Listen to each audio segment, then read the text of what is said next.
할렐루야. 주일 2부 예배에 나오신 성도님 한 분 한 분을 주님의 이름으로 환영하고 축복합니다. 우리 저 있는 분 바라보시면서 이렇게 고백하겠습니다. 주님만을 예배합시다. 함께 고백하도록 하겠습니다. 주님만을 예배합시다. 아멘. 다 함께 일어나서 전심으로 주님 찬양하며 예배하며 나가도록 하겠습니다.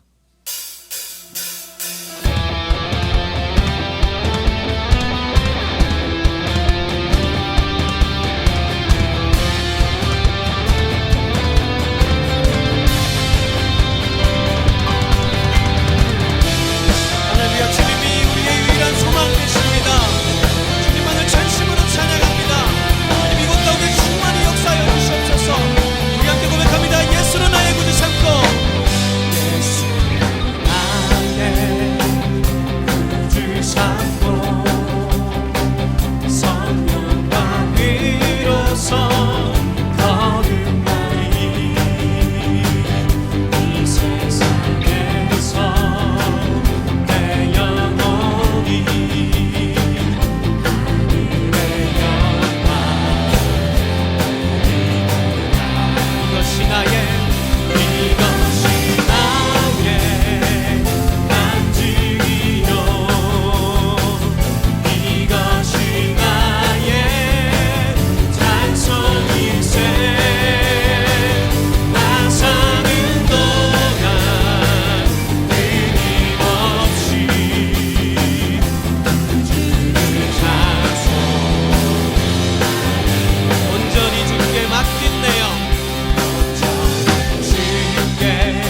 우리 더 전심으로 주님 찬양하며 예배하며 나가도록 하겠습니다.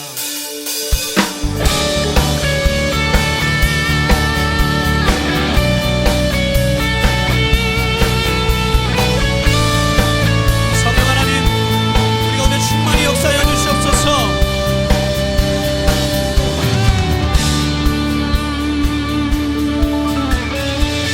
함께 고백하며 나갑니다. 성령이여 내 영혼을, 성령이여 내 영혼을 충만케 하소서.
성령여 내 영혼이 충만케 하소서. 내 속에 강물이 넘쳐나게. 성령여 내 영혼이 충만케 하소서. 내 속에 강물이 넘쳐나게. 오 성령 하나님, 오 성령 하나님,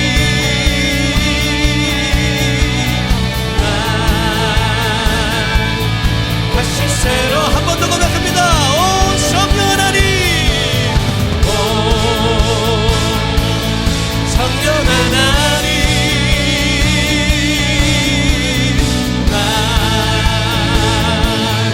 다시 새롭게 하소서. 우리 성법을 고백합니다. 채우소서, 채우소서. 내 영혼이 세상 나의 기도 다시 주를 닮아가도록 채우소서, 채우소서. 내 영혼이 세상 나의 기도 오직 주만 나타내도록. 할렐루야. 그 성령의 충만함으로 함께 하신 주님 앞에 우리 큰 영광의 박수 올려드리도록 하겠습니다. 우리 더 전심으로 주님 찬양하기 원합니다. 이곳에 계신 성령 하나님, 우리 안에 주님의 기쁨이 충만하도록 주여 역사하여 주시옵소서. 전심으로 박수 치며 주님 앞에 나아갑니다.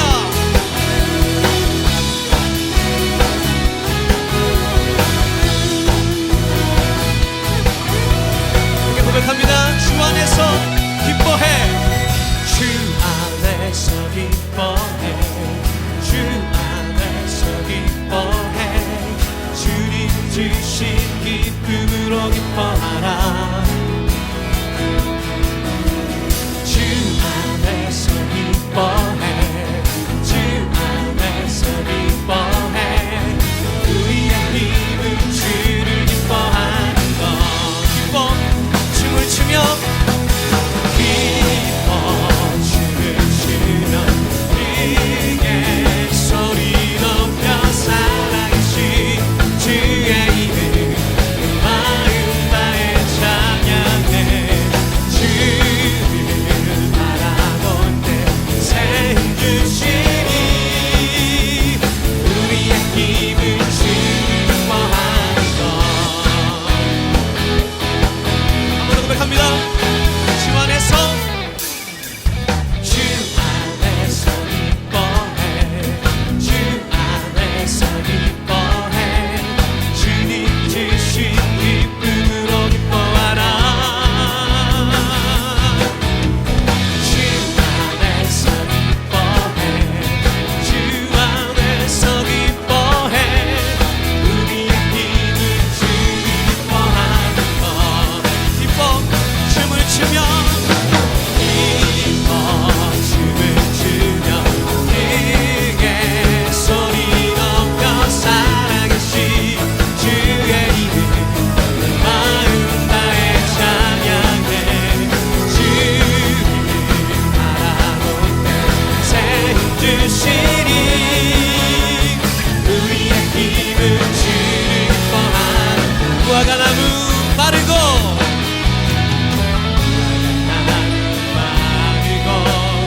포도 열매 없어도 주와 함께 하시니 나는 기뻐하고 즐거워하리. 우리 전심으로 박수 치며 고백합니다.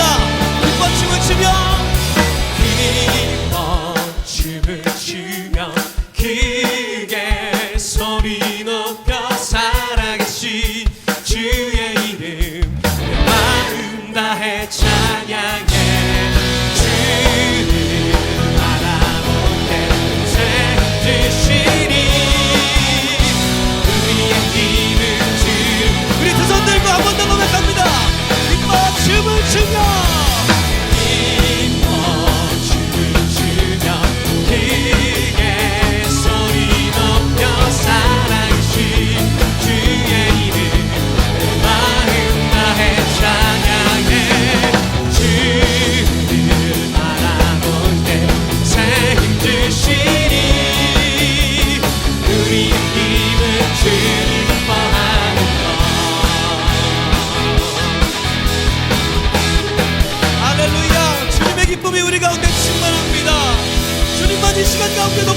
주시옵소서. 주님만을 찬양합니다. 우리 더 큰 박수로 주님 앞에 영광 올려드리도록 하겠습니다. 아멘. 이제 자리에 앉아서 찬양하며 나가도록 하겠습니다.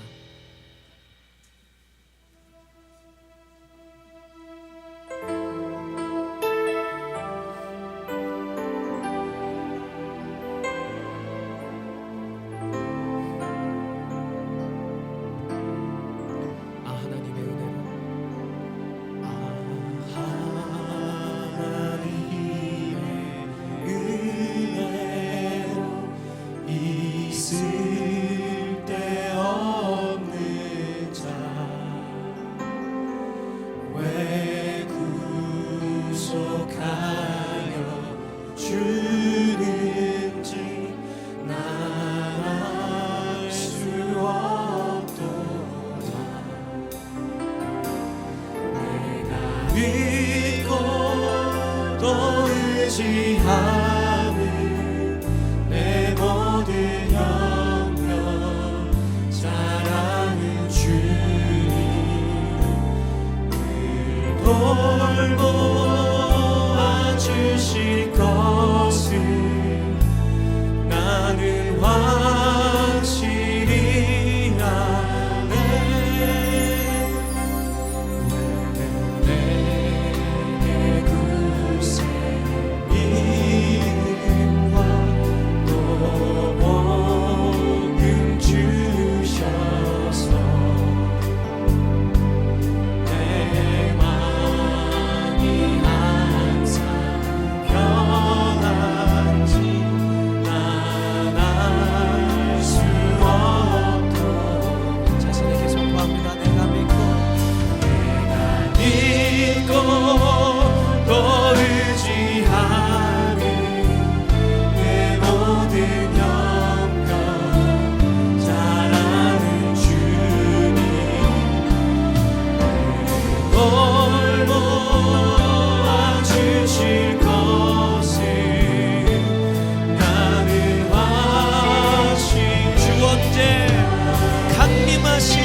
세상 다 변하고 이 삶의 끝이 와도 주 없이 살 수 없네.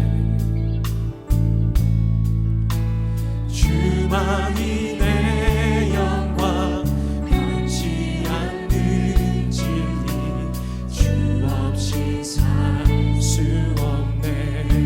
내 주 없이 주 없이 살 수 없네. 주 없이 살 수 없네. 내 인생의 든든 내 삶의 소망 주 없이 살 수 없네. 좋으신 아버지 좋으신 아버지 진실하신 친구 주 없이 살 수 없네.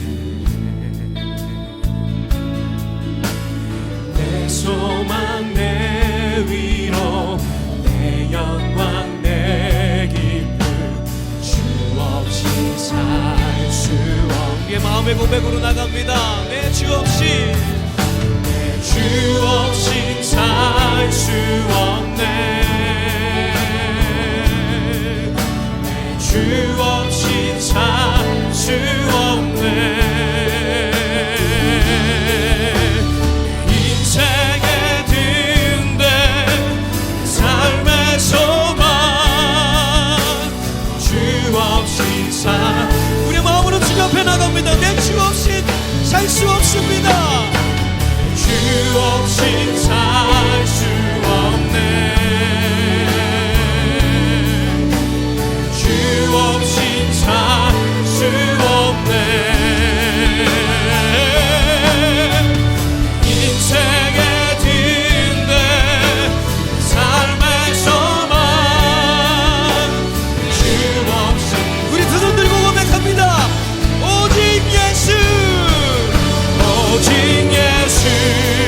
것이 오직 주님만 될 수 있도록 도와주시고, 이 예배의 시간 가운데, 이 말씀의 시간 가운데 다시 한번 주님 옆에 우리의 삶을 헌신하며 주님의 은혜를 경험하는 귀한 시간 될 수 있도록 해달라고 함께 옆에 전심으로 기도하며 나가도록 하겠습니다.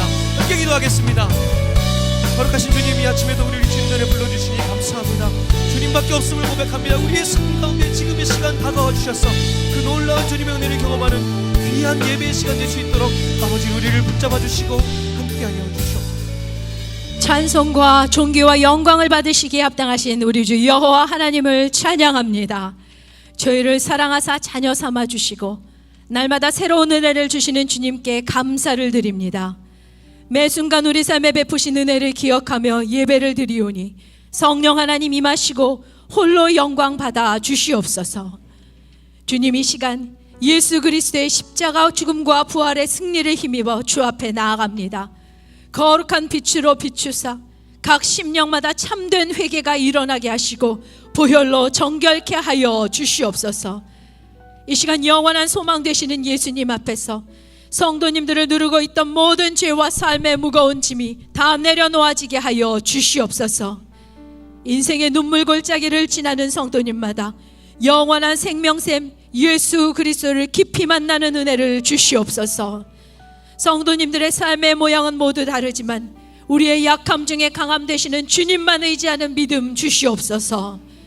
눈에 보이는 상황에 무릎 꿇지 않게 하시고 보이지 않는 하나님을 소망함으로 승리하는 인생 삼아 주시옵소서.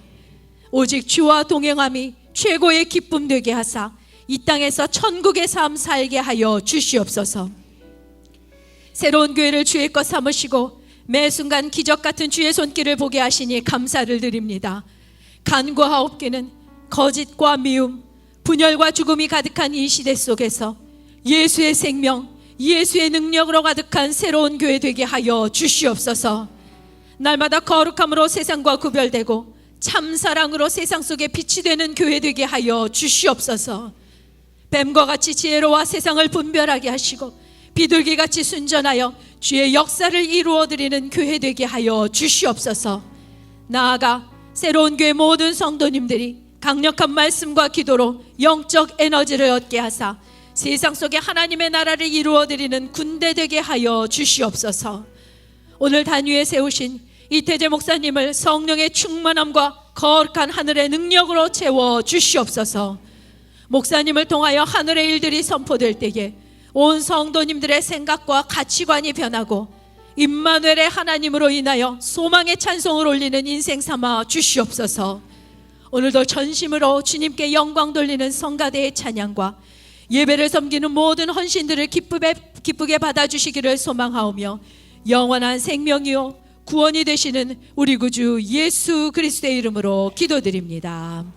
아멘. 화창한 주일 2부 예배에 나오신 여러분 한 분 한 분을 주님의 이름으로 환영하고 또 축복합니다. 서로를 향한 사랑의 마음, 축복의 마음을 담아서 서로 이렇게 인사했으면 좋겠습니다. 성령 충만하십시오. 네, 성령 충만하십시오. 이 시간 서로를 향해 손을 뻗어 축복하며 나가도록 하겠습니다.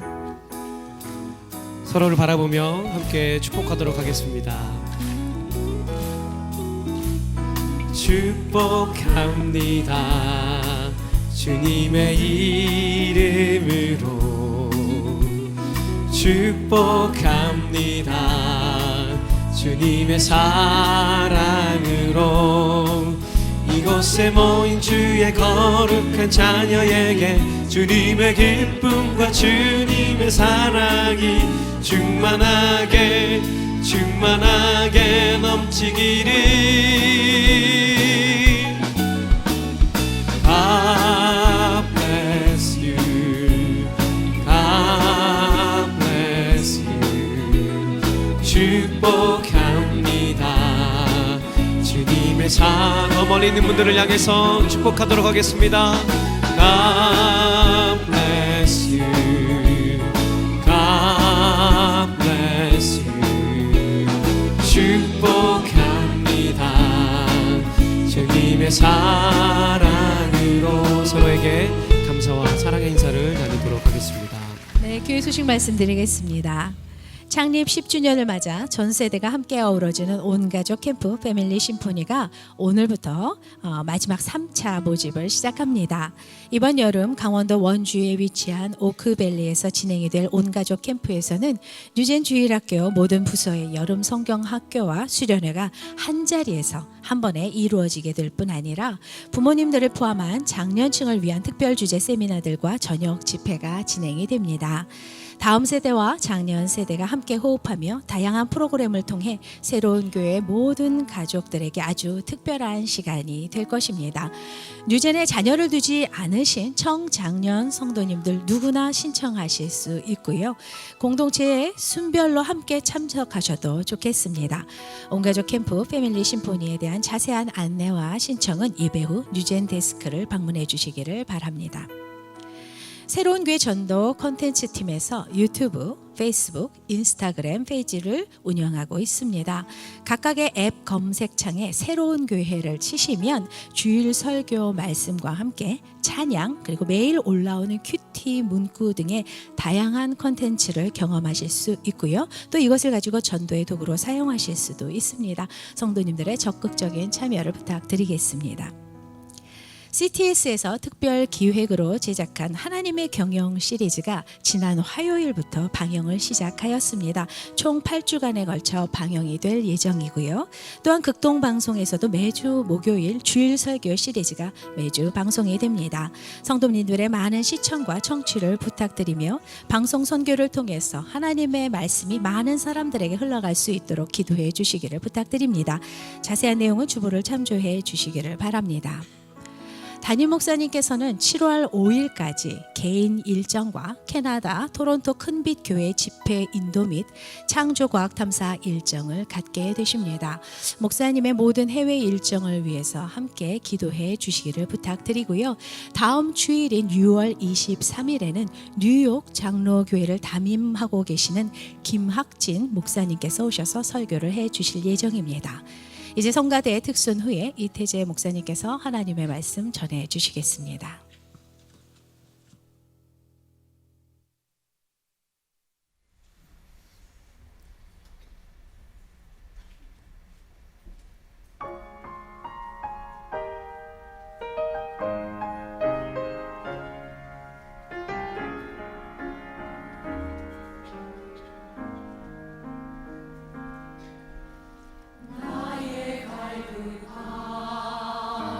아시는 주님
약한 자를 강하게 하시는 주님.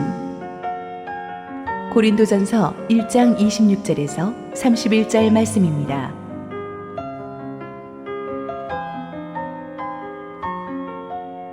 형제들아, 너희를 부르심을 보라. 육체를 따라 지혜로운 자가 많지 아니하며 능한 자가 많지 아니하며 문벌 좋은 자가 많지 아니하도다. 그러나 하나님께서 세상의 미련한 것들을 택하사 지혜 있는 자들을 부끄럽게 하려 하시고 세상의 약한 것들을 택하사 강한 것들을 부끄럽게 하려 하시며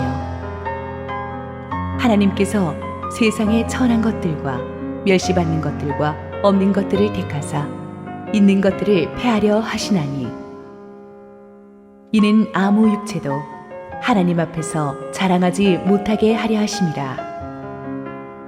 너희는 하나님으로부터 나서 그리스도 예수 안에 있고 예수는 하나님으로부터 나와서 우리에게 지혜와 의로움과 거룩함과 구원함이 되셨으니 기록된 바 자랑하는 자는 주 안에서 자랑하라 함과 같게 하려 함이라.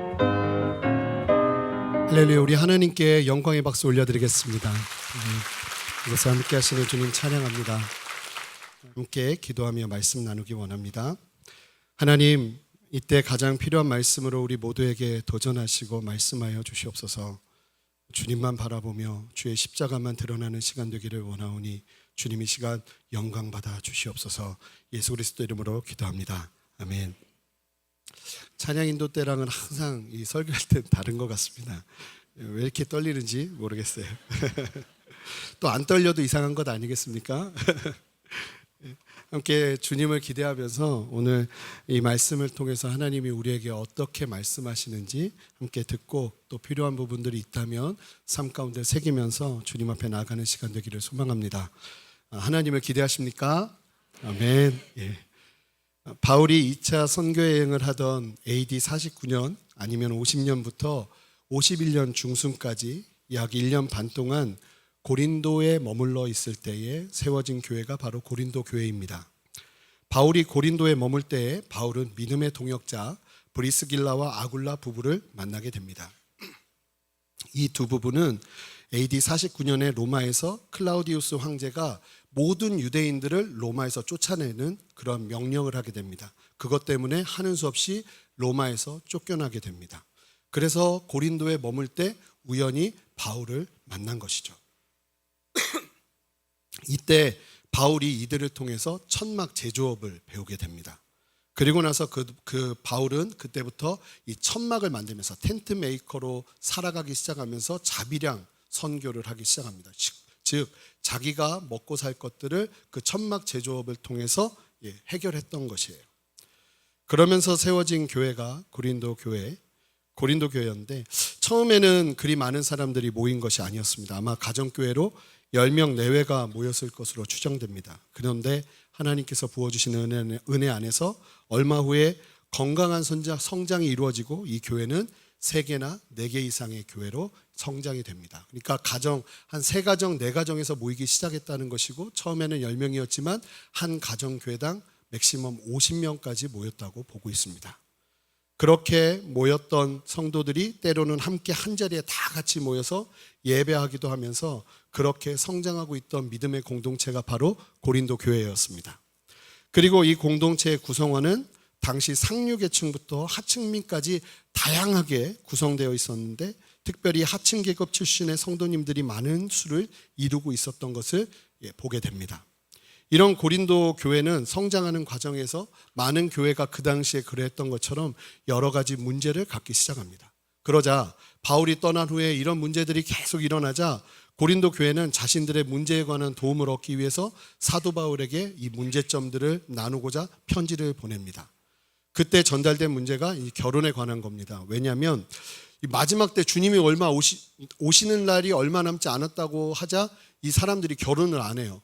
어차피 주님 오실 날까지 결혼 안 하고 사는 게 맞지 않냐 막 이런 혼란들이 있었어요. 그래서 결혼을 해야 되는가, 미혼녀에 관한 부분들 이런 질문들이 있고, 두 번째는 우상에 바친 제물을 먹어야 되냐 말아야 되냐, 그 다음에 영적인 부분들에 대한 질문, 그리고 성도들을 돕는 헌금에 관한 것, 그리고 아볼로가 누구냐면 바울 다음으로 고린도 교회를 맡아서 사역했던 목회자입니다. 이 문제 말고도 바울은 고린도 교회들의 문제들을 후에도 듣게 됩니다. 그때 들은 문제들이 교회 안에 분파가 형성됐고 근친상간이 교회 성도들 안에 있었고 세상 법정에서 고소를 하면서 성도들끼리 싸우는 일들이 일어났고 성찬식에 대한 모독이 일어났고 성령의 은사가 너무나 많이, 여러분 잘 보세요. 이렇게 죄가 많았는데 성령의 은사가 고린도 교회에 너무나 많았습니다. 그래서 고린도 전서에 나오는 이 은사에 관련된 부분은 모든 은사를 다 기술한 것이 아니라 그 당시 고린도 교회의 교인들이 가지고 있던 은사들 안에 정리해야 될 영역들이 있는 것만 나눈 겁니다. 그래서 거기에 나오지 않은 은사들도 많이 있을 수 있어요. 그만큼 고린도 교회는 은사가 엄청나게 일어났던 교회였어요. 그런데 그 은사들이 진리 안에서 하나님의 인격 안에서 사용되어져야 되는데 무분별하게 사용되었던 거예요. 그래서 이걸 어떻게 해야 되는가? 그리고 부활에 대한 부인, 예수님이 부활하신 것뿐만 아니라 우리가 부활할 것에 대한 부인들이 일어나기 시작하면서 거짓 교사들에 의해서 사람들이 혼란스러워하자 이 부분들을 고쳐주고 가르쳐주기 위해서 바울이 고린도 전서를 쓰게 된 것입니다. 오늘 본문은 바울이 이러한 고린도 교회의 여러 가지 문제들 중에 다루는 첫 번째 문제에 관련된 내용입니다. 어떤 문제인지는 우리 함께 고린도전서 1장 12절 말씀을 읽어봐야 됩니다. 함께 읽겠습니다. 내가 이것을 말하거니와 너희가 각각 이르되 나는 바울에게, 나는 아볼로에게, 나는 게바에게, 나는 그리스도에게 속한 자라 한다는 것이니. 이 고린도 교회가 빠른 성장 속에서 사람들이 늘어나고 있었어요.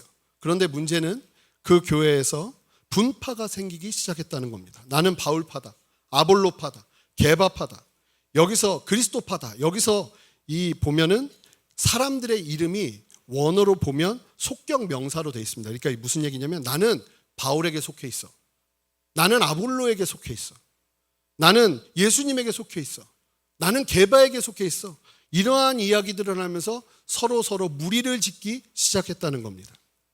잠시 여기서 언급된 인물들을 잠깐 설명하면 아까 말씀드린 것처럼 아볼로는 이 바울 다음으로 오게 된 그리고 그 고린도 교회를 목회하며 담당하게 된 목회자라고 보시면 됩니다. 그러니 당연히 아볼로를 따르는 사람들도 많았겠죠.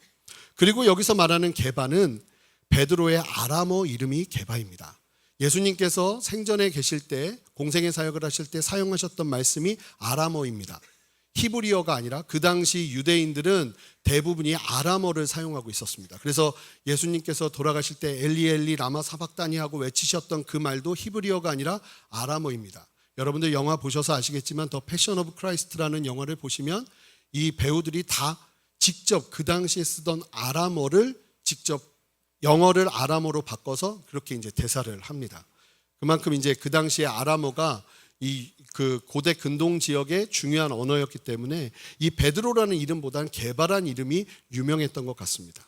워낙 베드로가 이 게바가 고린도 교회에 간 적은 없지만 초대교회의 대표적인 사도기 때문에 이 게바의 영향을 받고 고린도 지역으로 온 사람들도 많았던 것 같아요. 그래서 그 안에서 나는 게바파다 이야기하는 사람들도 있었다는 거예요. 그리고 보면 그리스도파는 어느 누구의 파에도 이게 보니까 다 파를 짓는데 우린 파가 없어요. 에이 예수 그리스도 파다 이렇게 이제 모이기 시작한 겁니다.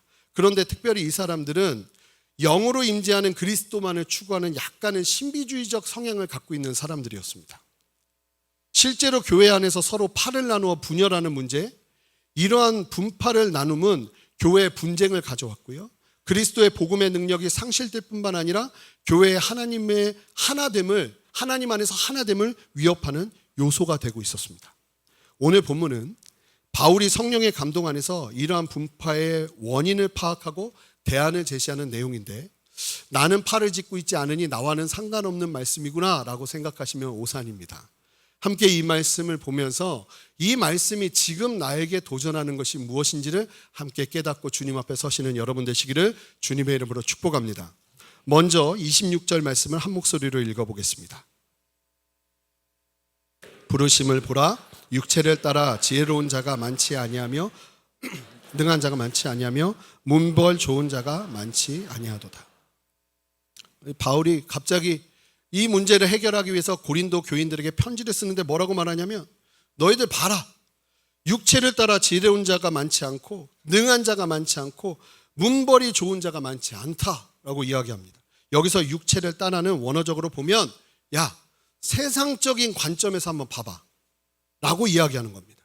즉 당시 고린도 교회의 교인 대부분이 세상의 관점으로 보면 어디 내세울 만한 것이 하나도 없다는 말입니다. 너희 중에서 지혜로운 사람도 없고, 이건 현명함을 이야기해요. 그러니까 현명한 사람이 없대요. 학벌이 좋은 사람도 없다고 이야기합니다. 여기서 학벌은 고귀한 사람들을 의미하는데 쉽게 말하면 상류계층의 사람들이 거의 없다는 얘기예요. 참 대단한 것이 아무리 강심장이라고 해도 요즘 누가 교회 오신 성도님들을 이런 식으로 이야기하고 대하면 교회가 어떻게 될까요? 그 목사님은 바로 쫓겨날 가능성이 높습니다. 아무리 구성원이 부족하다고 그래도 대놓고 야, 니네들 중에 학벌 좋은 사람 있어, 이런 이야기를 어떻게 하겠습니까? 그런데 바울은 대놓고 돌직구를 던집니다. 왜 그럴까요? 실제 당시 고린도 교회의 성도들의 구성을 보면 많은 사람들이 하층 계급에 있는 사람들이었습니다. 이 사람들은 당시 고린도 지역에서 함부로 고개를 들고 다닐 수 없었던 사람들이에요. 그런데 그렇게 세상에서 낮고 낮은 사람들이 모여서 교회를 이루다 보니 교회에 와서 사랑을 받고 성장을 하는 가운데 교회의 중요한 일꾼들이 되기 시작합니다. 중요하고 가치 있어 보이는, 일평생 한 번도 해보지 못했던 그러한 일들을 하기 시작하는 거예요. 말씀을 나누고 가르치기도 하고 사람들을 영적으로 케어하면서 그러한 자리에 서기 시작한 겁니다. 사실은 이러한 일들은요, 당시 하층민들에게는 평생을 살아도 상상할 수 없는 일들이었고 엄청난 세워짐이었습니다. 실제 당시 초대교회 안에서 다양한 계층의 사람들이 세상의 계층의 한계를 뛰어넘어서 그리스도의 사랑 안에서 노예 신분의 성도가 상위 계층의 사람들을 양육하는 일들이 일어났으니, 제가 읽었던 책 중에 굉장히 도전받은 책이 하나가 뭐냐면 브리스길라와 아굴라 이 부부가 로마에 있을 때 그 집에 방문한 불신자가 기록으로 남긴 역사적인 기록입니다. 근데 이 사람이 제일 충격을 받은 게 뭐냐면 그 집에 주인과 종이 같이 들어옵니다. 교회로. 집으로 들어오죠. 집으로 들어오자마자 갑자기 주인이 종에게 의자를 내줍니다. 그리고는 추웠지 하고 주인이 종에게 국을 떠서 먼저 먹여줍니다. 자기보다 먼저 주인이 종을 섬기는 모습을 보고 굉장히 충격을 받습니다. 당시 초대교회 안에서는 이러한 일들이 비일비재하게 일어났다는 것입니다. 그런데 그렇게 세워지는 과정에서 고린도 교회의 교인들이 갑자기 분파를 만들고 자신들이 우월하다고 강조하며 분열을 조장하다니 이것이 무엇을 말하고 있는 것일까요? 그 원인을 조금 더 구체적으로 살펴보도록 하겠습니다. 함께 우리가 읽은 26절에서 사실은 우리가 집중해야 될 부분은 후반부가 아닙니다. 전반부예요. 다시 한번 26절 말씀을 띄워주시겠습니까? 첫 번째 문장입니다. 함께 읽어볼까요? 시작. 형제들아 너희를 부르심을 보라. 여기까지입니다. 형제들아 너희를 부르심을 보라. 사실은 26절에서 정말로 중요한 말씀은 바로 이 앞에 형제들아 너희를 부르심을 보라입니다. 여기서 부르심이란 단어는 하나님께서 그냥 부른 게 아니라 주권적이고도 능동적으로 부르신 부르심을 의미하는 거예요. 여기서 보라는 단순히 눈으로 보는 것이 아니라 마음으로 보라는 원어적인 의미가 담겨 있어요. 그러니까 이 말씀은 하나님의 주권적인 선택에 의한 그 놀라운 부르심 마음 깊이 새겨봐라. 무슨 얘기예요? 너가 처음으로 예수님을 만났을 그때를 돌아봐라요.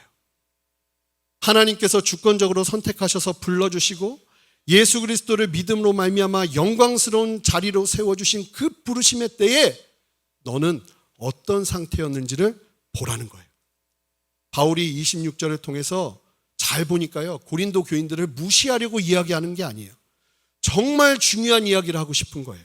이 말씀의 의미는 그 부르심의 때에 내가 얼마나 연약하고 무능한 존재였는지를 살펴보라는 것입니다. 아무리 보아도 이 분열의 이유가 바울은 보기 시작했던 것 같아요. 그들이 처음 부르신 그 부르심과 은혜를 기억하지 못하기 때문에 일어나는 일이라고 말입니다. 계속해서 바울은 고린도 교인들에게 그렇게 부족하고 연약한 우리들을 부르셔서 귀한 하나님의 교회의 일꾼으로 삼으신 이유가 무엇인지를 설명하는데 아까 던진 돌보다 더 큰 돌을 던집니다. 27절, 28절 말씀을 읽어보겠습니다. 시작. 그러나 하나님께서 세상의 미련한 것들을 택하사 지혜 있는 자들을 부끄럽게 하려 하시고 세상의 악한 것들을 택하사 강한 것들을 부끄럽게 하려 하시며 하나님께서 세상의 천한 것들과 멸시받는 것들과 없는 것들을 택하사 있는 것들을 패하려 하시나니. 뭐라고 말하냐면요, 하나님께서 선택하시는 사람들의 특징이 나오는데 이거 잘못 이해하면 오해하실 수 있습니다. 야, 하나님께서 선택해서 택하는 사람, 나 여기 들어가고 싶지 않다 하는 생각이 들 수도 있어요. 잘 보시면 일단 택한 사람들은 사람이라고도 안 해요. 것들이에요. 그리고 택함을 받지 못한 존재들은 사람이에요. 그래도 사람. 그러니까 택함을 받으면 일단 것들이에요. 자, 어떤 것들인지 한번 보겠습니다. 세상에 미련한 것들. 이건 뭐냐면요, 세상에서 아주 단순하고 지혜가 부족해요. 이런 사람들처럼 무서운 사람들이 없습니다. 단순한데 지혜가 부족해요. 이 사람들을 들어서 이 사람들을 부른다는 거예요. 그래서 지혜 있는 자들을 부끄럽게 하신대요. 그리고 세상에 약한 것들을 택하셨대요. 이건 뭐냐면 연약한 사람인데, 사실은 이 원어는 저도 충격을 받았는데 도덕적으로 연약한 사람들이에요. 도덕적으로 흠이 많은 사람이에요. 죄를 고린도 지역은 음란함이 상상을 초월했기 때문에 이 음란함과 주로부터 오지 않은 이 성적인 부도덕뿐만 아니라 윤리적인 부도덕의 문제들이 가득했던 사람들을 하나님이 부르셨다는 거예요. 왜 것들이라고 했는지 아시겠죠? 그러면서 강한 사람들, 어떤 사람들이 도덕적으로 흠이 없어 보이는 사람들이에요. 이 사람들, 세상에 내놔도 법 없이 살 것처럼 생각하게 만드는 사람들을 부끄럽게 하시려고 부르셨다는 거예요. 마지막에 세 번째는요, 루저 3종 세트입니다. 세상에 천한 것들, 태생이 비천하대요. 멸시받는 것들, 업신여김을 받는 사람들이에요. 마지막 정말 최악이에요. 없는 것들. 이게 무슨 의미냐면요, 아무것도 아닌 사람들이에요. 그냥 가치가 없는, 그러니까 얘는 살아도 죽어도 아무도 관심 갖지 않는 사람들. 이런 사람들을 택하셔서 어떻게 하신다는 거예요? 세상에 온전해 보이는 사람들을 폐하려 하신다. 폐하려 하신다. 오히려 부족하고 연약한 사람들을 들어서 하나님의 뜻을 이루려고 하신다는 거예요. 그러면 질문이 일어납니다. 그렇다면 하나님께서 왜 이와 같이 세상에 부족하고 연약하고 세상적으로 볼 때 루저 3종 세트 같은 사람들을 세우실까요? 이를 이해하기 위해서 잠시 좀 살펴보고 싶은 부분이 있습니다. 여러분, 이스라엘 민족의 시조가 누구죠? 아브라함입니다. 하나님께서 아브라함을 부르셔서 큰 민족을 이루시겠다고 하고 하나님이 아브라함과 약속하셨지만, 그러면 아브라함이 막 쌍둥이 낳고 막 수없이 많은 자녀를 낳아야 할 것 아니겠습니까? 그런데 아브라함은 평생 정작 아들 하나 이삭만 낳게 됩니다. 그 후에 이삭은 아들을 또 많이 낳아야 될 거 아니겠어요? 민족을 이루어야 되는데 아니에요. 쌍둥이 에서와 야곱이 전부입니다. 둘도 아까운데 하나님은 둘 중에 또 야곱만 택하십니다. 여러분 계속 보셔서 들으셔서 주일 설교 때 들으셔서 아시겠지만, 그리고 나서 야곱 때 드디어 이제 좀 뭔가 갖춰지는 것 같은 12명의 아들을 낳게 되죠. 그럼에도 가족 수준인지 그 이상이 되지는 못합니다. 그러다가 요셉을 통해서 7년 기근의 위기를 야곱 일가가 이기게 되고 애굽에 위치한 고센 땅에 정착하게 됩니다. 이때부터 이스라엘은 말 그대로 엄청난 인구 증가가 일어나게 되면서 비로소 민족을 구성하게 됩니다. 그러니까 하나님이 부르셔서 약속하시는 말씀은요, 때가 있어요. 그 때가 이루어지기 전까지는 사실은 우리를 수없이 의심하게 하는 상황들을 만납니다. 그런데 그 때가 되잖아요. 고센 땅에 일어나는 수많은 사람들이 일어나는 것과 같은 하나님의 능력의 역사가 일어나게 되는 것입니다. 그러면서 거기에서 민족이 되고 수많은 사람들이 일어나게 되면서 걷잡을 수 없이 그들이 큰 민족이 되기 시작합니다. 그러나 그들은 얼마 지나지 않아 애굽에서 민족 전체가 노예가 되어 종살이를 하게 됩니다. 430년간 말입니다. 그렇다면 잘 보시면 사실 이스라엘 백성이 민족으로서의 첫걸음은 언제입니까? 바로 하나님께서 모세를 부르셔서 이끄신 출애굽 때입니다. 그게 민족의 첫걸음이란 말입니다. 근데 그때 그 첫걸음이 어떤 첫걸음입니까? 이런 거 보셨습니까? 한 민족이 시작되는데 민족 전체가 노예예요. 그런 거 보셨어요? 박혁것에 막 이런 거 보면 막 알에서 태어나고 막 사람들 이러잖아요. 보통은 다 그래요. 민족의 시작이. 민족 전체가 노예예요. 쓸모없는 사람들만 다 모아놨단 말입니다. 아니, 잘 보시면 430년 동안 그들을 쓸모없게 해놓으셨어요, 하나님이.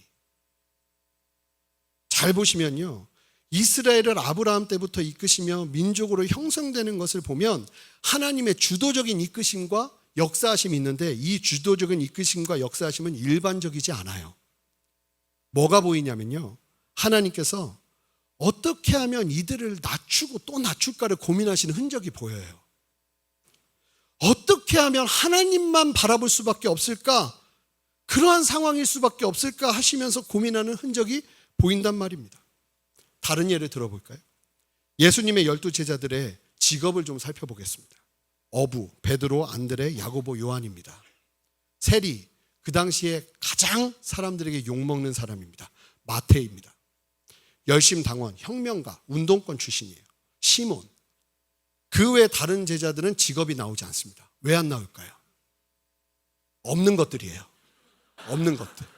뭐 이렇게 적어서 올릴 수가 없어요. 이건 도저히 창피해서 그냥 한량 같은 사람들. 세상을 구원하시기 위해 예수님께서 세우신 제자들이 이와 같다면 주님께서는 의도를 가지고 작정하시고 모으신 것이 분명합니다. 그렇다면 무엇을 위해서 이렇게 부족하고 연약한 사람들을 부르실까요? 그 진리가 바로 29절에 나와 있습니다. 함께 읽겠습니다. 시작. 이는 아무 육체도 하나님 앞에서 자랑하지 못하게 하려 하십니다.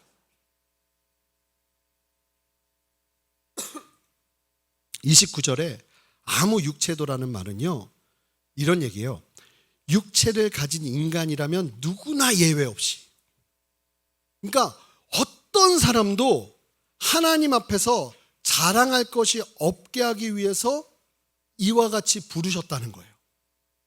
결국 26절에서 부르심의 때에 네가 어떤 사람이었는지를 보라는 말씀은, 이 말씀의 전개를 보니까요, 하층민을 대상으로 얘기해주는 수준에서 머무는 것이 아니라 아무리 세상에서 공부를 많이 하고 출세를 했다 해도 이 말씀의 예외의 대상이 될 수 없는 거예요. 결국 잘 보세요. 예수님을 만나려면요, 철저한 자기 부인이에요. 자, 무슨 얘기냐면 자기 부인은 나는 없다고 보는 거예요. 없는 것들이 되어야만 주님을 따라갈 수 있어요. 누구든지 나를 따르려거든 자기를 부인하고 자기 십자가를 지고 나를 쫓아야 한다고 주님 말씀하셨거든요. 아무리 세상에서 갖고 있었다고 생각해도 예수님을 만나는 그때를 보면 내가 어떤 사람이 되냐면 없는 것들이 된다는 겁니다. 아무것도 없는 것들. 그렇게 자기 부인 속에서 예수님만 바라보고 얻게 되는 구원을 하나님은 지금 강조하고 계시는 거예요. 바울이 왜 이 이야기를 할까요? 고린도 교인들 모두가요, 정말 없고 가난하고 힘들고 대부분의 사람들이 그런 사람들이 모였는데, 그렇게 모여서 자기 부인을 통해서 예수 그리스도를 믿음으로 말미암아 구원을 얻고 그들이 그 구원을 받아서 하나님의 은혜 안에서 그리스도의 몸된 교회를 섬기며 하나님의 놀라운 구원 사역에 함께 동참하는 가운데 어느 순간 내가 평생 한 번도 해보지 못한 영혼을 다루고 하나님의 나라와 영광을 위해서 일하기 시작하고 평생 가치 없는 일에 내 삶이 들여지고 있었다고 생각했는데 이제 드디어 무엇인가 내가 가치 있는 일에 내 삶이 들여지고 있구나라는 것이 보이기 시작하면서부터 갑자기 어떤 생각이 드냐면 내가 좀 괜찮은 사람이구나. 내가 좀 나은 사람이구나. 내가 좀 뛰어난 사람이구나. 주님이 나를 부르실 만했지. 이런 생각들이 들어가기 시작했다는 거예요. 자신들이 처음 예수님을 믿었을 그때를 기억하지 못하고 자랑을 일삼고 하나님이 아닌 바울과 베드로와 아블로 등 교회 지도자들에게 영광을 돌리기 시작하고 그들을 자랑하기 시작하고, 교만이 들어오면요 반드시 일어나는 일이 사람을 높이는 일이 일어납니다. 자기를 드러내든지 다른 누군가를 바라보든지. 영적인 교만 가운데 자신들이 받은 은사로 자신들 스스로를 자랑하며 내세우는 영적 교만이 그들 안에 일어나기 시작했던 거예요. 이렇게 주님 앞에 세움받은 것이 자신들의 지혜나 능력에 의한 것이 아니라는 그 중요한 사실을 잊어버리고 마치 나에게서 특별한 능력이 있는 것처럼 이 고린도 교인들이 착각하기 시작했다는 것을 바울은 지금 말해주고 있는 거예요. 세상의 인본주의적인 자랑거리가 교회로 들어오기 시작하고 그런 세상의 기준으로 영적 리더들을 평가하기 시작하고 교회의 분파를 만들고 있는 아주 심각한 문제의 원인을 바울은 짚어내고 있는 것입니다. 이것이 바울이 고린도 전서에서 처음으로 이 문제를 다루는 이유에 그만큼 심각하다는 거예요.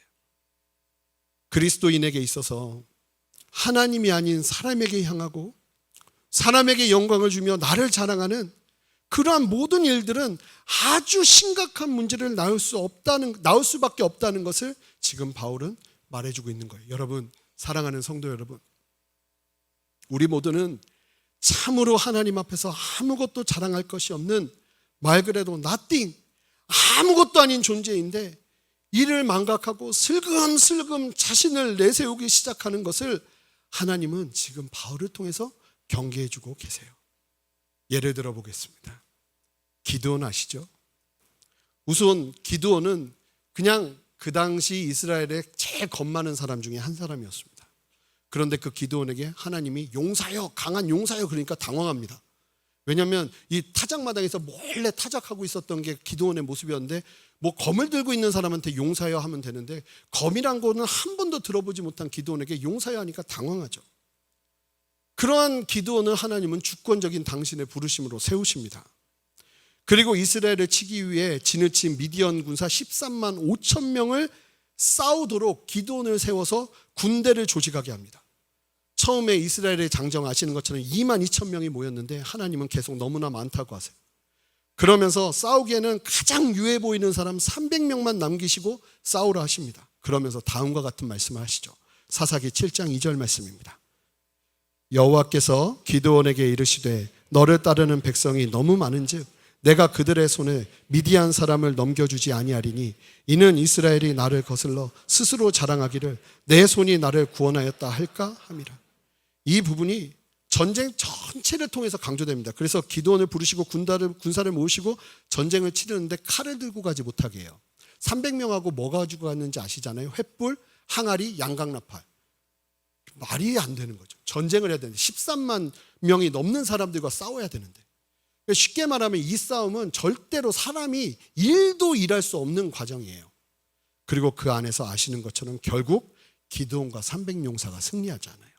그런데 문제는 다음에 일어나요. 기드온이 승리하자 갑자기 기드온이 뭐라고 하는지 아세요? 승리의 수확물인 미디안의 금과 보석과 왕들이 입던 옷을 승리의 대가로 자기에게 좀 달래요.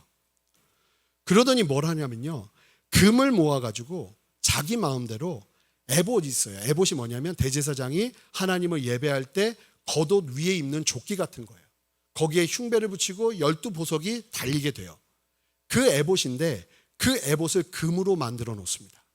놀라운 것은 이 에봇이나 성전의 기물들은 하나님이 말씀하신 그대로 재질도 그대로 만들어야 되는데 갑자기 기드온이 하나님보다 높아진 거예요. 자기 마음대로 금 에봇을 만들기 시작합니다. 그런데 더 놀라운 것은 이 금 에봇을 만들자 사람들이 이 금 에봇을 하나님을 섬기는 데 쓰지 않고 음란하게 섬기기 시작합니다. 성경에 나온 얘기입니다. 그리고 갑자기 기드온이요, 아내를 많이 두기 시작합니다. 엄청난 사람입니다. 아들만 70명이었다고 합니다. 갑자기요. 대표적인 아들이 설명되는데 그 아들의 이름이 아비멜렉입니다. 아비멜렉, 이 히브리어가 굉장히 좀 비슷합니다. 내 아비는 멜렉이다 하는 뜻입니다. 멜렉은 왕이에요. 쉽게 말하면 내 아버지는 왕이래요. 아들 이름이 내 아버지는 왕이라면 무슨 얘기일까요? 사사시대엔 왕이 없어요. 기드온이 왕처럼 살았다는 거예요. 나중에 보면 기드온의 최후는요, 참으로 추악하고 추악해요. 어두워요. 비참해요. 잘 보니까 하나님께서 왜 기드온에게 그토록 적은 수의 사람으로 싸우게 하시고 하나님이 아니면 이길 수 없는 전쟁을 하셨는가를 알 수 있어요. 하나님께서 기드온과 영광을 나누기 싫어서 이거 다 내 거야 하려고 하나님이 그렇게 하신 것이 아니고 기드온을 겸손케 하셔서 지키시기 위한 하나님의 보호하심이었던 거예요. 사랑하는 성도 여러분, 하나님은 욕심이 많으셔서 우리와 조금이나마 우리가 영광받는 모습 볼 수 없을 정도로 이기적이셔서 본문의 말씀을 하시는 것일까요? 절대 아닙니다. 이렇게 하시는 이유는 바로 우리들 때문이에요. 하나님 때문이 아니라 바로 우리들 때문이란 말입니다. 죄의 문제가 여전히 남아있는 이 땅을 살아가는 우리들이 전적인 무능을 인정하고 구원에 있어서 내게 아무 공로 없다는 철저한 영적 자각을 통해서 그 사실을 마음에 새기지 않으면 지금 고린도 교인들처럼 스물스물 자랑하고 인정받고 싶은 마음으로 시작하는 행동들이 일어나고 점차 주님이 아닌 자신과 자신의 어떠함에 초점을 맞추는 위험이 일어나게 되기 때문에 이와 같이 말씀하고 계시는 거예요. 이와 같이 저와 여러분들을 없는 자일 때 부르신 것이에요. 저는 이와 같은 본문의 말씀이 참으로 큰 도전이 됩니다. 우리가 예수님을 믿고 얼마나 많이 나를 드러내고자 하는 유혹을 만납니까? 저는 고등학교 다닐 때 꿈이 레코드 가게 장사하는 게 꿈이었습니다. 찻집 하면서. 큰일 날 뻔했습니다. 레코드판 없어진 지 오래됐습니다. LP판 사라진 지 오래됐는데 그 꿈 갖고 나갔으면 전 정말 큰일 날 뻔했습니다. 저희 집안은 자랑할 것이 하나 없는 집안이었습니다. 중앙시장에서 이틀을 멀다 하고 중앙시장 사람들이 들을 정도로 시끄럽게 싸워대는 집안이 저희 집이었습니다. 싸우는구나 하면 태진의 집 뭐 이런 이야기. 가정이 건강한 것도 아니었던 것 같습니다. 오죽하면 고등학생이 이대로 살면 안 될 것 같아서 야간 자율학습 끝나면 교회를 찾아가서 하나님 만나고 싶다고 매달리기를 1년을 했습니다. 그런 제가 주님을 만나서 신학을 하고 부르심의 자리에서 한 걸음 한 걸음 걸어가다 보니 그 부르심의 자리에서 목사가 되고 말씀의 자리에서 많은 분들에게 말씀을 나누기도 하고 성경을 가르치기도 하고 은혜를 받으셨다는 감사의 인사도 듣기도 합니다. 목사님이란 이유로 정말 제 나이 또래에서는 받을 수 없는 깍듯한 대우를 받고 식당을 가도 상석에 앉으며 섬김을 받고 저희 부모님보다 연세 많으신 분들에게도 사랑의 섬김을 받으면서 그렇게 살고 있습니다. 때로는 말씀의 은혜를 받았다는 말씀들을 들으면 나도 모르게 그 얘기가 그렇게 또 듣고 싶습니다. 더 인정받고 싶은 마음들이 막 드러나기도 시작하고 그러다 보면 나도 좀 괜찮은 사람이 아닌가? 라는 생각이 듭니다. 저는 그런데 오늘 말씀을 준비하다가 이게 나랑 상관없는 말씀인 줄 알았어요. 근데 이게 나한테 주시는 말씀이더라고요. 제가 목숨 걸고 기억해야 될 것이 무엇일까요? 이 자리를 당연히 여기며 내가 더 높은 자리에 올라가기 위해 누군가를 누르고 나와 함께하는 분파를 만들고 하는 것인가요? 아니요, 절대로 그렇지 않습니다. 아니, 절대 그럴 수 없습니다.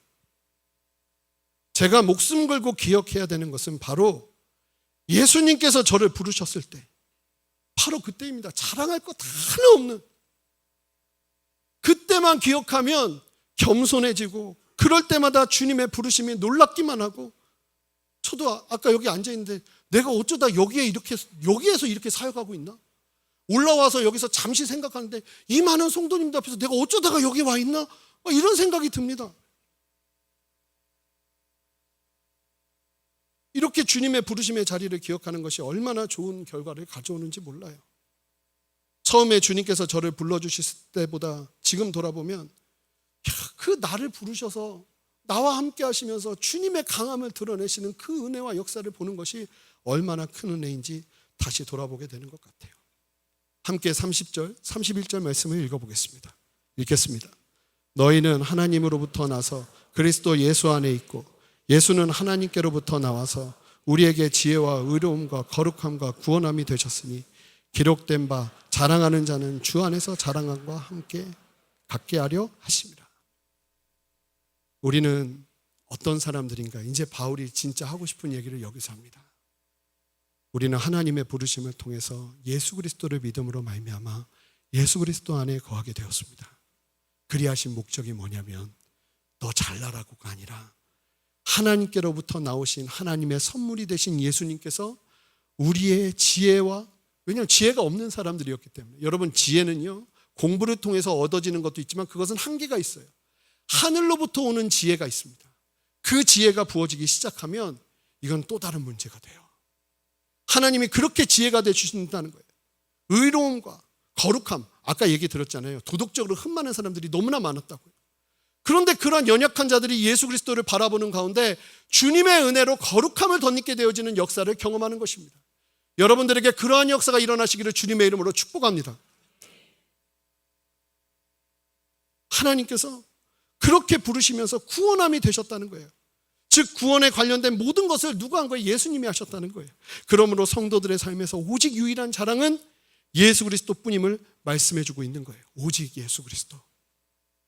고린도 교인들이 예수 그리스도 안에 있게 된 유일한 이유는 복음을 전한 사역자들 때문이 아니라 결국은 오직 예수님 한 분만으로 인함인데 이 사실을 망각하고 사람을 높이니 이 얼마나 개탄스러운 일이겠습니까? 제가 좋아하는 책들을 많이 쓰신 존 파이퍼 목사님이 계세요. 그분의 책 중에 차별 없는 복음이라는 책을 읽다가 참 감동이 된 부분이 있었습니다. 얘기를 들어보니까 이래요. 좀 설명해 드리겠습니다. 이 존 파이퍼 목사님이 처음 예수님을 만날 때 자기는 인종차별주의자였대요. 백인 우월주의자. 그런데 지금 이 목사님이 어디에서 사역하고 계시냐면 다민족이 모여있는 공동체에서 목회를 하고 계세요. 그러다 보니 하나님께서 그렇게 편협하고 부족했던 자신을 부르셔서 구원하심에 대한 감사가 그 목사님에게 항상 있었다고 해요.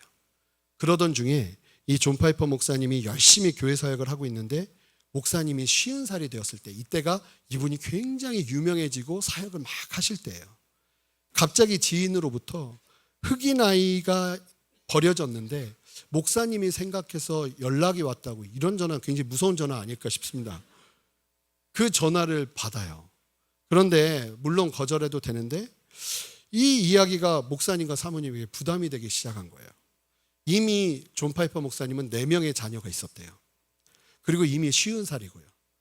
새로운 아이를 키우기에는 이 나이가 너무 큰 부담이 되었을 텐데 그럼에도 불구하고 기도하기 시작했대요. 그리고 하나님은 이런 마음을 주셨대요. 아내를 사랑하고 이 어린 소녀를 내 친딸처럼 사랑하며 죽는 날까지 인종화합에 헌신해라. 이 응답을 받고 아이를 입양하여 키웠다는 이야기예요. 저는요, 아이를 입양했다는 이야기에 감동이 된 것이 아니라 존 파이퍼 목사님이 50세면 참 귀한 사역들을 하면서 너무나 큰 도전들을 미국 전역에 나누고 있는 상황이었는데 이미 인정받고 존경받을 수 있는 그 자리에 있었을 텐데 그럼에도 불구하고 이분이 계속 생각하고 있었던 게 항상 내가 그렇게 백인 우월주의자였고 그렇게 편협한 시각을 갖고 있었는데 그때 나를 부르셨다는 그 처음 부르심을 항상 기억하고 살아가고 있었다는 거예요. 이게 얼마나 큰 도전이 되는지 모르겠어요. 여러분, 오늘 말씀의 결론은 그러므로 예수님이 아닌 다른 자랑거리는 만들지도 말라는 것입니다. 바울이 이것이 얼마나 중요했던지 고린도 교회에 그 많은 문제들이 있었는데 고린도전서 1장에서 가장 먼저 다루고 있어요. 그만큼 주님만 자랑이 되지 않고 사람이 자랑이 되기 시작하는 것 자체가 너무나 위험하고 심각한 적신호라는 것을 말해주고 있는 거예요. 바울의 인생도 그가 얼마나 하나님 앞에서 귀한 사역을 감당하며 죽음도 두려워하지 않는 헌신하며 살아냈습니까? 그런 그가 그의 인생의 마지막 시기에 그의 아들과 같은 동역자 디모데에게 편지를 쓰면서 이 바울이요 이런 얘기를 합니다. 우리 함께 디모데전서 1장 15절 16절 말씀을 한 목소리로 읽어보겠습니다. 미쁘다 모든 사람이 받을 만한 이 말이요 그리스도 예수께서 죄인을 구원하시려고 세상에 임하셨도다 하였도다. 죄인 중에 내가 괴순이라. 그러나 내가 긍휼을 입은 까닭은 예수 그리스도께서 내게 먼저 일체 오래 참으심을 보이사 후에 주를 믿어 영생 얻는 자들에게 본이 되게 하려 하심이라. 일평생을 살아가며 아무것도 아닌 나를 사용하셔서 이와 같이 귀한 복음의 일을 감당하게 하신 하나님에 대한 철저함을 넘어 처절할 정도의 감사와 감격이 바울의 마음 가운데 있었던 것을 볼 수 있어요. 그러니 그가 이처럼 놀라운 사역을 감당하고도 너무나 당연하게 이런 말을 하는 겁니다. 나는 죄인 중에 괴수다. 사랑하는 성도 여러분, 지난주 주일에 있었던 세례식을 기억하시죠? 세례가 무엇입니까? 나는 죽고, 원래는 침례였다고 보잖아요. 물에 들어갔다 나옵니다. 침례는 거꾸로 들어갔다 나옵니다. 우스갯소리로 그런 얘기를 합니다. 목사님께서 이게 세상에 많이 방황하다 오신 분들은 물에 좀 오래 뒀다가 이렇게 일으켜 세운다, 이런 얘기도 합니다. 들어간다는 건 뭐냐면 나는 이제 죽는다는 겁니다. 나오는 건 뭐냐면 이젠 주님과 함께 산다는 겁니다. 세례가 무엇입니까? 나는 이제 죽고 예수의 보혈의 공로로 구원을 얻은 새 사람이 되어 주님만을 위해 살아가겠다는 고백입니다. 이 고백은 우리가 살면서 조금도 흐려지면 안 되는, 변질되면 안 되는 고백인 것입니다. 그러나 어느덧 신앙생활을 하다 보니 처음 나를 부르셔서 죽을 수밖에 없는 내가 예수 보혈의 공로 의지함으로 구원을 얻은 기쁨과 감사가 희미해지고, 주님만 의지하며 주님만 높이며 나를 철저히 부인하며 주님을 쫓아야 하는 그 걸음이 주님보다는 나를 믿고 사람을 의지하고 돈을 의지하며 걸어가는 걸음으로 흔들리고 계시지는 않습니까? 여러분, 주님께서 여러분들을 부르셨을 그 부르심의 때를 기억하십시오. 세상의 영향 가운데 젖은 여러분들의 머리는 그래도 세상을 의지해야 한다고 말할지는 모르지만, 그럼에도 불구하고 여러분들의 가슴에 새겨진 예수 구원의 흔적을 바라보시면서 다시 주님만 높이셔야 합니다. 오늘 고린도 교회의 수많은 문제들을 해결하기 위해 바울이 가장 먼저 오늘 본문을 다루는 것을 보면, 여러분들의 수많은 문제가 있다 해도 그 문제들보다 먼저 확인되고 점검되어야 될 부분이 바로 오늘 본문의 도전임을 기억하시기 바랍니다. 주님께서 나를 부르신 부르심과 구원의 은혜, 항상 겸손하게 나를 부인하고 오직 예수 그리스도만 바라보고 의지하며 나아가는 여러분 되시기를 주님의 이름으로 축복합니다. 혹시 주님 없어도 잘 되는 것 같은 상황 가운데 계신 분들 계십니까? 동일합니다. 그럼에도 여러분, 그런 분들이라면 더 엎드리셔야 됩니다. 이 주님 없어도 잘 될 것 같은 안정감 가운데 있으시다면 더 엎드리셔야 합니다. 위험한 때고 적신호입니다. 엎드리며 주님만 바라보는 믿음을 취하고 주님 앞에 엎드려 시작할 때 여러분들은 재정에 끌려가는 인생이 아니라 재정을 다스리는 인생으로 바뀌며 하나님만 의지하는 인생이 되는 인생으로 변화될 줄 믿습니다. 이 시간 함께 우리의 유일한 자랑 되시는 예수 그리스도만 바라보며 나아가지 않으시겠습니까? 함께 기도하겠습니다. 존귀하신 주님, 주님만 바라보며 서겠습니다. 주님이 우리를 부르신 그 부르심의 때를 기억하며 서겠습니다. 우리 안에 역사하셔서 다시 한번 주님이 부르신 그 부르심의 때를 기억하며 주 앞에 서게 하여 주시옵소서. 예수 그리스도 이름으로 기도합니다. 아멘. 함께 일어나셔서 봉헌하며 주님께 찬양하며 나가겠습니다. 나의 영혼이 잠잠히, 나의 영혼이 잠잠히 하나님만 바라며 나의 구원이 그에게서 나르도다.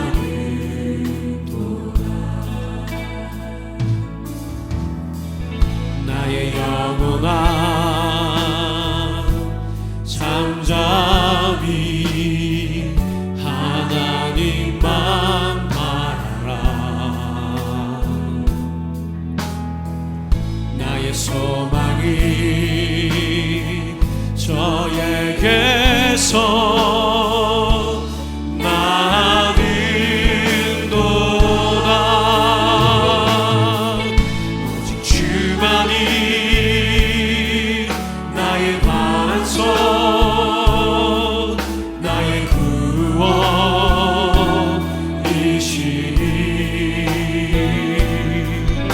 오직 주만이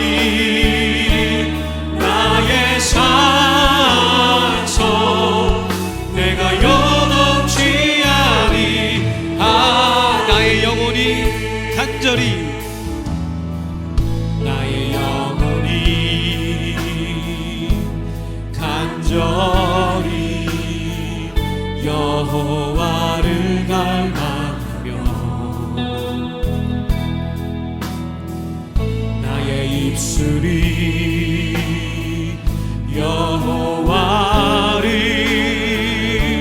찬양하리. 나의 영혼이 즐거이 나의 영혼이 즐거이 여호와를 따르리. 나의 평생에 여호와를 송축하. 믿음으로 선포합니다. 오직 주만이 오직 주만이 나의 반석, 나의 구원이시니.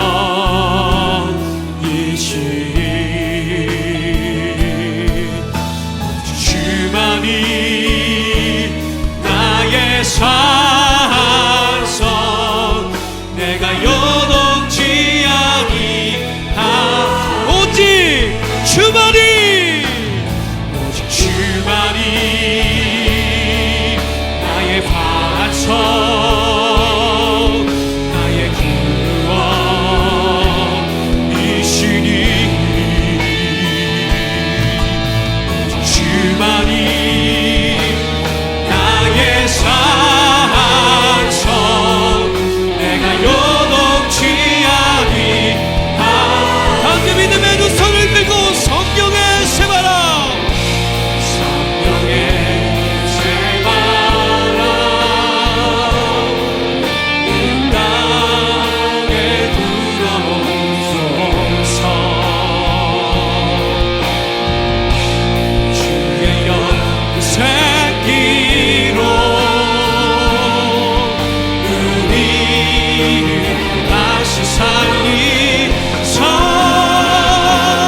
이 땅에 하나님 영광 거하는 그런 교회가 되게 하소서. 열방에 하나님 영광 비추는 그런 교회가 되게 하소서. 주님, 우리의 인생에 수많은 문제들이 산재된 이유가 어쩌면 주님의 그 처음에 부르심, 그 부르심의 때의 감격과 겸손을 잃어버렸기 때문은 아닙니까? 주님께서 우리를 부르신 그 부르심의 때를 기억하며 낮아지고 겸손하여지는 그것이 어쩌면 우리의 회복의 첫걸음은 아닙니까? 주님, 이 시간 우리의 마음 가운데 찾아와 주셔서 아무것도 없는 우리들에게 전부가 되어주신 주님을 바라보며 다시 한번 온전히 주께만 영광 돌려드리는 인생으로 변화시켜 주시기를 소망합니다. 우리의 마음을 가난하게 하여 주시고 우리의 마음을 겸손케 하여 주시옵소서. 예수가 아니면 자랑할 것이 없는 인생인데 아버지 하나님, 주님보다 높아진 영역들 다 잠잠케 하여 주시고 이 시간 온전히 우뚝 서는 예수 그리스도의 이름만 드높이며 나아가는 인생 되게 역사하여 주시옵소서. 그 첫걸음이 회복되어질 때 주께서 행하실 놀라운 일들을 기대하오니 주여 역사하시고 함께하여 주시옵소서. 주님께 감사하는 마음으로 귀한 헌물을 드리며 시간을 드리며 삶을 드리며 나아가는 성도들의 헌금과 예배와 모든 헌신의 시간을 주님 기억하여 주시고 주님 홀로 영광받아 주시옵소서. 이제는 우리 주 예수 그리스도의 크신 은혜와 아버지 하나님의 무한하신 사랑과 성령의 내주하시며 교통하시는 신실한 역사하심이 오늘 말씀을 기억하며 주님의 말씀대로 오직 예수 그리스도만 바라보며 부르심의 그때를 기억하며 겸손히 주님만 의지하며 주 예수만 자랑하기를 소망하는 이 자리에 계신 모든 성도님들과 성도님들의 가정과 직장과 사업체와 그 모든 영역과 새로운 교회와 이 나라의 한국교회와 이 나라와 온 열방 위에 이제로부터 영원토록 함께 하시기를 간절히 축원하옵나이다. 아멘.